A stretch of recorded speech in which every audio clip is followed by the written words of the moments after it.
एसेकिएल 1 अध्याय। एसेकिएल को प्रति दिव्य दर्शन।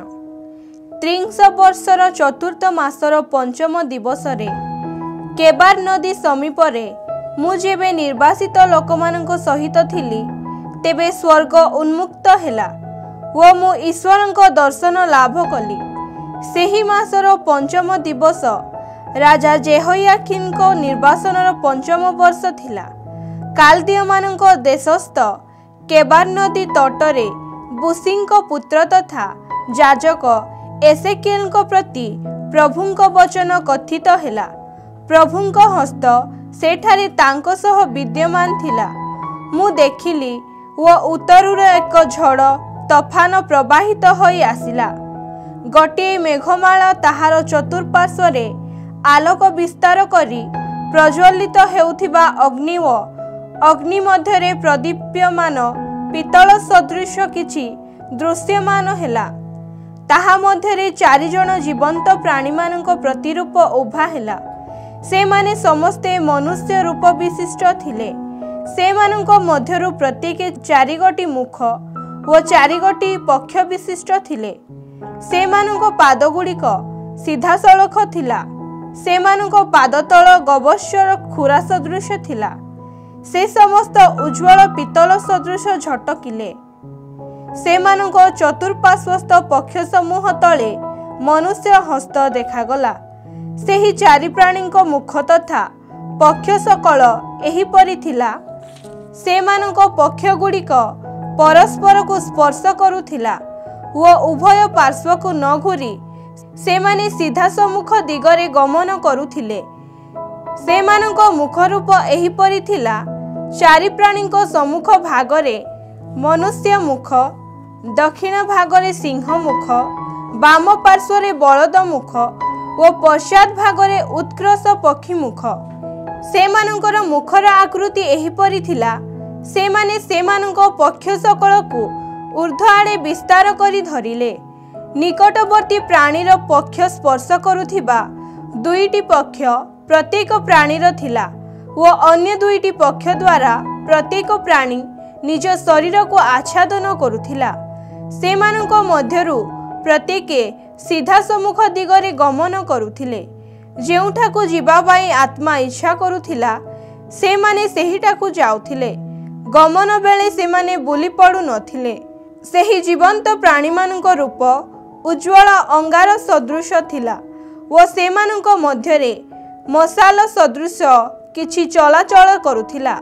सेही अग्नि सभा विशिष्ट थिला व तन् मध्यरु विद्युत निर्गत हेउथिला। विद्युत झलक सदृश सेही जीवंत प्राणी माने इतस्तत द्रुत गमन करिथिले। मु सेही जीवंत प्राणी मानकु निरीक्षण कली। से मानक मध्यरु प्रत्येकंक पाई से मानक पार्श्वरे गोटिए लेखाए चक्र पृथ्वी रे मु देखिबा को पाइली। सेही चक्र सकलर रूप तथा गठन एहिपरि। से समस्त गमेदक मणि सदृश प्रदीप्यमान हेउथिला व गोटिए चक्र मध्यरे अन्य गोटिए चक्र हिसाब रे से समस्त गठित होइथिला। चालुथिबा समय रे कौनसी पार्श्व को न घूरी 4 दिग मध्यरु जे कौनसी दिगरे से समस्त चालुथिला। से गुड़िकर बलय अति विशाल थिला व सेही 4 चक्रर बलयर चतुर्पार्श्व चक्षुरे परिपूर्ण थिला। सेही जीवंत प्राणी माने जेतेबेले गमन करिथिले सेतेबेले सेही चक्र गुड़िक मध्य से मानक गहनरे गमन कले व सेही जीवंत प्राणी माने जेबे पृथ्वी उठिले तेबे सेही चक्र सकल मध्य उठिले। जेउठाकु जीवा पाई आत्मा इच्छा कले सेहिठाकु से माने मध्य गले व चक्र सकल से मानक गहनरे प्रस्थान कले। कारण सेही जीवंत प्राणी मानक आत्मा सेही चक्र समूह रे निहित थिला। जीवंत प्राणी माने जेबे गमन कले तेबे चक्र सबु मध्य गमन कले। से माने जेतेबेले दंडायमान हेले सेतेबेले चक्र समूह मध्य दंडायमान हेले। से समस्त पृथ्वी जेबे उत्तोलित हेले तेबे चक्र सकल मध्य सेमानक सह उत्तोलित हेले। कारण सेही जीवंत प्राणी मानक आत्मा सेही चक्र सकल रे निहित थिला। ସେହି ଜୀବନ୍ତ ପ୍ରାଣୀମାନଙ୍କ ମସ୍ତକର ଉପରି ଭାଗରେ ସ୍ଫଟିକ ସଦୃଶ ପ୍ରଦୀପ୍ୟମାନ ଏକ ବିତାନ ଥିଲା। ତାହା ସେମାନଙ୍କ ମସ୍ତକର ଉପରି ଭାଗରେ ବିସ୍ତୃତ ହୋଇ ରହିଥିଲା। ସେହି ବିତାନର ନିମ୍ନ ଭାଗରେ ଗୋଟିଏ ପ୍ରାଣୀର ପକ୍ଷ ଅନ୍ୟ ଗୋଟିଏ ପ୍ରାଣୀର ପକ୍ଷକୁ ସ୍ପର୍ଶ କରି ପାରୁଥିବା ଭଳି ସେମାନଙ୍କ ପକ୍ଷ ସମୂହ ବିସ୍ତୃତ ହୋଇ ରହିଥିଲା। ସେମାନଙ୍କ ମଧ୍ୟରୁ ପ୍ରତ୍ୟେକେ ଦୁଇଟି ପକ୍ଷରେ ନିଜ ଶରୀରକୁ ଆଚ୍ଛାଦନ କରିଥିଲେ। ସେମାନେ ଯାଉଥିବା ବେଳେ ସେମାନଙ୍କ ପକ୍ଷଗୁଡ଼ିକର ଶବ୍ଦ ମୁଁ ଶୁଣିବାକୁ ପାଇଲି। ଏକ ମହାଜଳରାଶିର ଶବ୍ଦ, ସର୍ବଶକ୍ତିମାନଙ୍କ ଗର୍ଜନ ଓ ସୈନ୍ୟବାହିନୀର ରବ ସଦୃଶ ତାହା ଥିଲା। ନିଶ୍ଚଳ ହୋଇ ଦଣ୍ଡାୟମାନ ହେବା ବେଳେ ସେମାନେ ସେମାନଙ୍କ ପକ୍ଷଗୁଡ଼ିକୁ ସେମାନଙ୍କ ପାର୍ଶ୍ୱରେ ସଙ୍କୁଚିତ କରି ରଖୁଥିଲେ। ସେମାନଙ୍କ ମସ୍ତକର ଉପରସ୍ଥ ବିତାନର ଊର୍ଦ୍ଧ୍ୱରୁ ଏକ ଶବ୍ଦ ଶୁଣାଗଲା। ନିଶ୍ଚଳ ହୋଇ ଦଣ୍ଡାୟମାନ ହେବା ବେଳେ ସେମାନେ ସେମାନଙ୍କ ପକ୍ଷଗୁଡ଼ିକୁ ସେମାନଙ୍କ ପାର୍ଶ୍ୱରେ ସଙ୍କୁଚିତ କରି ରଖୁଥିଲେ।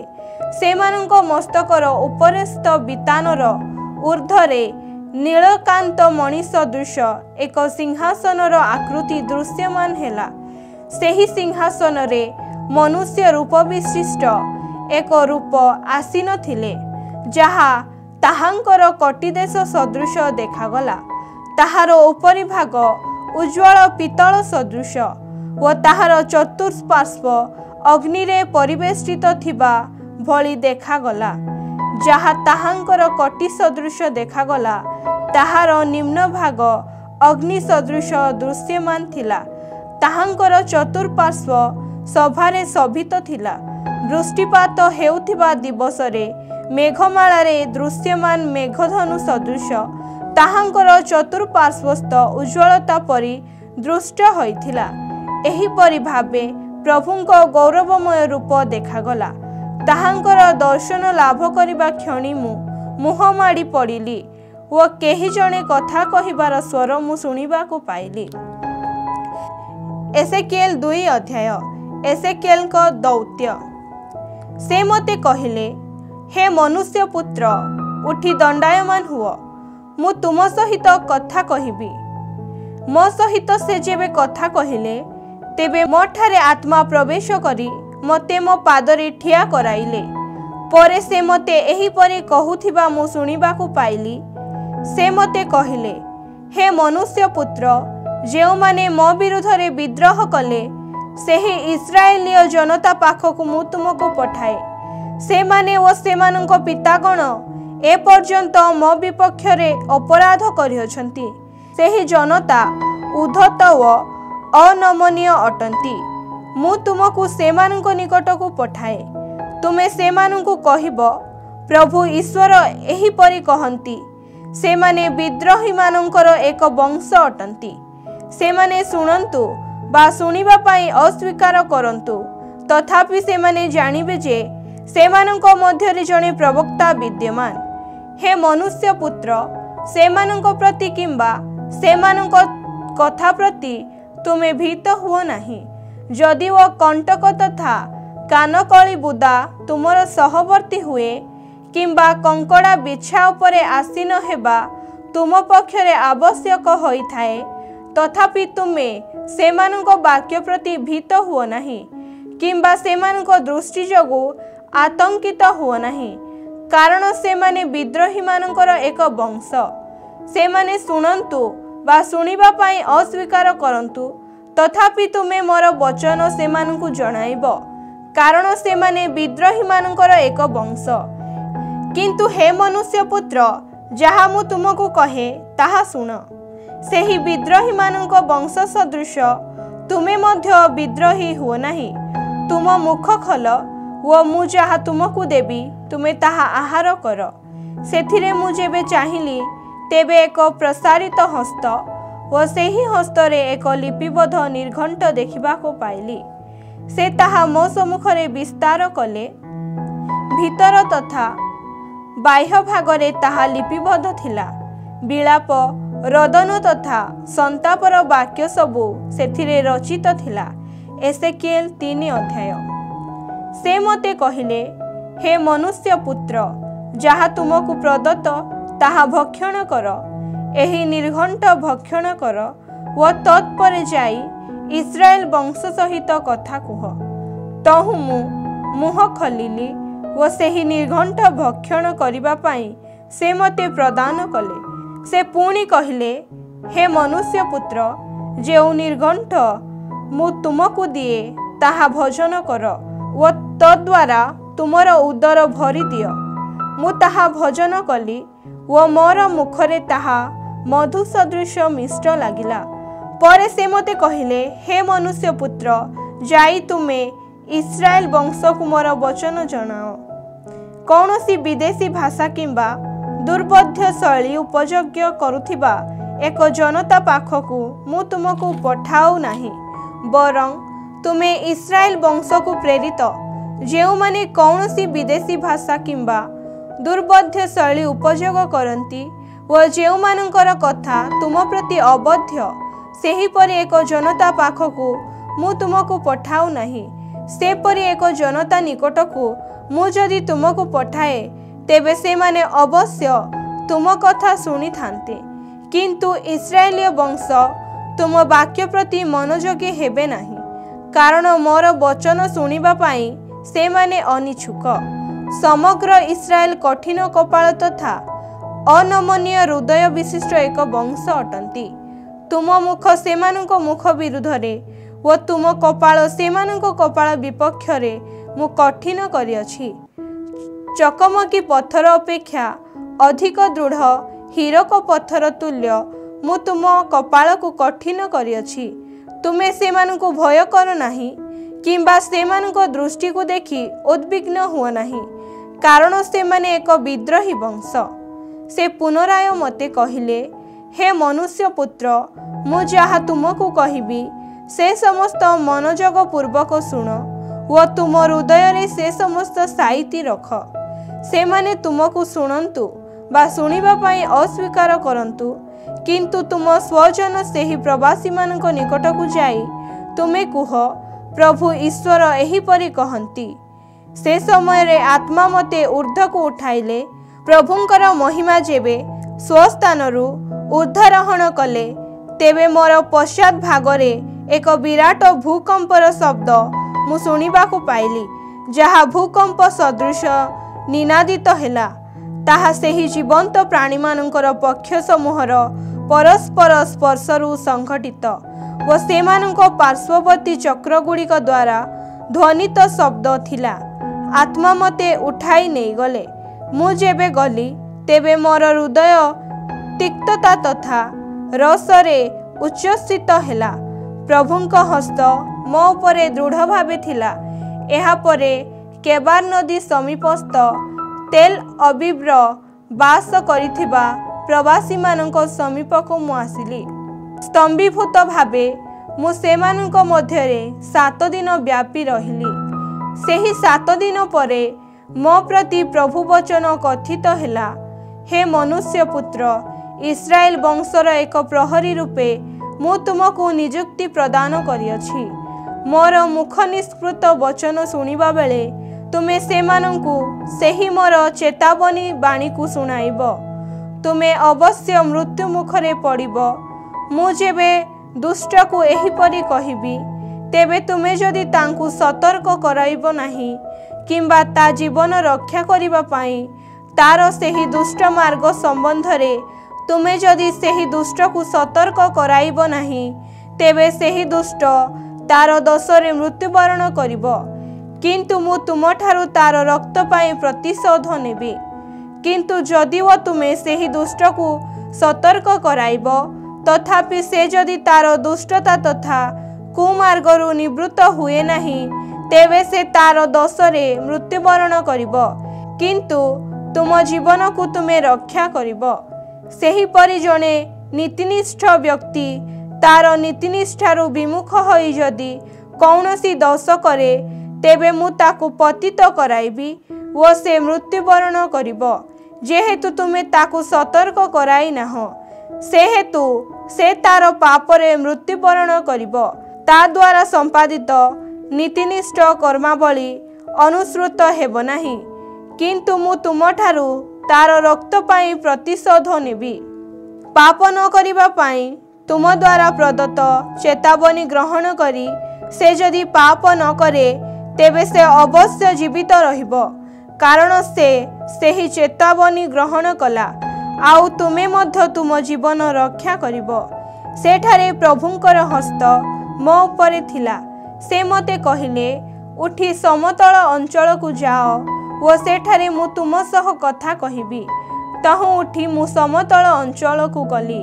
देख, केबार नदी समीपरे प्रभुंक महिमा सदृश जेउ दर्शन मु लाभ करिथिली सेही महिमा सेठारे विराजमान थिला। मु मुहमाड़ी पड़िली, किंतु मो अंतर रे प्रवेश करी आत्मा मते ठिया कराइले वो मो सह कथा कहिले। से मते कहिले, तुमे जाई गृह रे तुम निजकु रुद्ध करी रुह। हे मनुष्य पुत्र, तुमे जेपरी जनता निकट को जाई न पार सेथिपाई रजुरे आबद्ध होई तुमे बंधा हेब। तुम जिह्वा को तुम मुखर तालु सहित मु संयुक्त करिबी। सेमानंको भर्जना करि पारुनथिबा भली तुमे मुक हेब, कारण सेमाने विद्रोही मानंकर एक वंश अटंती। किंतु तुम सहित कथा कहिबा बेले मु तुम मुख उन्मुक्त करिबी व तुमे सेमानंको कहिब, प्रभु ईश्वर एहिपरि कहंती, जे सुनिबा पाई इच्छुक से शुणु व जे सुनिबा पाई अनिच्छुक से असम्मति प्रकाश करू, कारण से माने विद्रोही मानकर एक वंश विशेष। एसेकिएल 4 अध्याय। जेरुसालेम रो अवरोध व निर्वासन संबंधी प्रवचन। हे मनुष्य पुत्र, एक इटा नहीं तुम सम्मुखरे रखी सेथिरे जेरुसालेम नगरीर एक प्रतिकृत तुमे चित्रण कर। ताहार चतुर्पार्श्वरे अवरोध स्थापन कर व ताहा विरुद्धरे अवरोध स्तूप तथा अवरोध दुर्ग निर्माण कर। ताहार चतुर्दिगरे छाउनी पकाओ व प्राचीर भेदक यंत्र मध्य रख। एक लौह फलक नहीं ताहाकु सेही नगरी तथा तुम मध्यरे एक लौह प्राचीर सदृश स्थापन कर। तत्परे तुमे नगरीर अभिमुख होई ठिया हुओ। अवरोध आरंभ करने प्रस्तुत हेउथिबा भली तुमे सज्जित होई रुह व यथाशक्ति सहकारे अवरोध कर। इस्राएल वंश पाई एहा एक संकेत सदृश हेब। तत्परे तुमे बाम पक्ष माड़ी शयन कर। इस्राएल वंशर पाप भार मु तुम उपरे लदी देबी।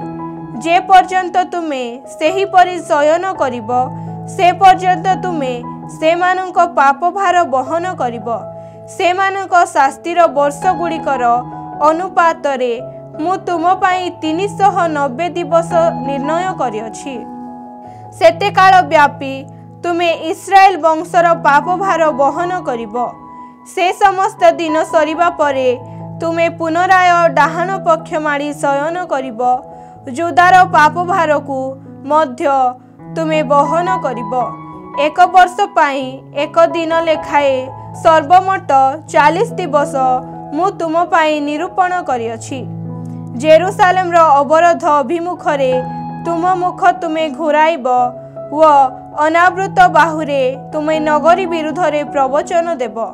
तुम अवरोधर सेही दिन सकल परिपूरित हेबा पर्यंत तुमे जेपरी गोटे पक्षरु अन्य पक्ष को घूरित न हो सेथिपाई मु तुमको रजुरे आबद्ध करिबी। गहम, जब, सिंब, मसूर, कंगु, जन्हा प्रभृति शस्य नहीं तुमे एक पात्र रे पकाइब व सेथिरु रुटी प्रस्तुत करिब। पक्षमाणी शयन करुथिबा सेही 390 दिवस व्यापी तुमे ताहा भोजन करिब। गोटे दिन रे 20 शेखल परिमाण लेखाए खाद्य तुमे आहार करिब व ताहा दिनकु थरे भक्षण करिब। जल मध्य तुमे परिमाण अनुसारे पान करिब। एक हिनर 1/6 जल तुमे पान करि पार व ताहा मध्य दिनकु थरे पान करिब। जब पिठा भली ताहा तुमे आहार करिब व सेमानक दृष्टि रे ତୁମେ ତାହା ମନୁଷ୍ୟର ମଳ ବ୍ୟବହାର କରି ପାକ କରିବ। ପ୍ରଭୁ ପୁନଶ୍ଚ କହିଲେ, ଯେଉଁ ଜାତିଗଣ ମଧ୍ୟରେ ମୁଁ ଇସ୍ରାଏଲୀୟ ଜନତାକୁ ବିକ୍ଷିପ୍ତ କରିବି, ସେମାନେ ସେଠାରେ ଏହିପରି ଅଶୁଦ୍ଧ ରୁଟି ଆହାର କରିବେ। ସେ ସମୟରେ ମୁଁ କହିଲି, ହାୟ ପ୍ରଭୁ ହେ ଈଶ୍ୱର, ମୁଁ କେବେ ହେଁ ନିଜକୁ କଳଙ୍କିତ କରିନାହିଁ। ଯୌବନ କାଳରୁ ଏପର୍ଯ୍ୟନ୍ତ ସ୍ୱୟଂ ମୃତ କିମ୍ବା ବନ୍ୟଜନ୍ତୁ ଦ୍ୱାରା ଛିନ୍ନ ଭିନ୍ନ କୌଣସି ପଶୁର ମାଂସ ମୁଁ କେବେ ହେଁ ଭୋଜନ କରିନାହିଁ। ସେହିପରି ମୋର ମୁଖ ପଞ୍ଚମାଂସ କଦାପି ଆସ୍ୱାଦ କରିନାହିଁ। ସେ ସମୟରେ ପ୍ରଭୁ ମୋତେ କହିଲେ, ରୁଟି ପାକ କରିବା ପାଇଁ ମନୁଷ୍ୟର ମଳ ପରିବର୍ତ୍ତେ ଗାଈର ଗୋବର ଉପଯୋଗ କରିବା ପାଇଁ ମୁଁ ତୁମକୁ ଅନୁମତି ଦେଉଅଛି। ସେ ପୁଣି କହିଲେ, ହେ ମନୁଷ୍ୟ ପୁତ୍ର, ଜେରୁସାଲେମର ଆଶ୍ରିତ ଭକ୍ଷଣର ପରିମାଣ ମୁଁ ନ୍ୟୁନ କରିବି। ଭୟକତାର ପୂର୍ବକ ଓଜନ କରି ସେମାନେ ରୁଟି ଭକ୍ଷଣ କରିବେ ଓ ବିଭ୍ରମ ପୂର୍ବକ ଜଳ ମାପି ନେଇ ସେମାନେ ପାନ କରିବେ। ସେହିପରି ସେମାନେ ରୁଟି ତଥା ଜଳରୁ ବଞ୍ଚିତ ହୋଇ ଅଭାବଗ୍ରସ୍ତ ହେବେ ଓ ବିଭ୍ରମ ପୂର୍ବକ ପରସ୍ପରକୁ ଚାହିଁ ସେମାନଙ୍କ ଦୁଷ୍କର୍ମ ଯୋଗୁଁ ବିନାଶ ହେବେ।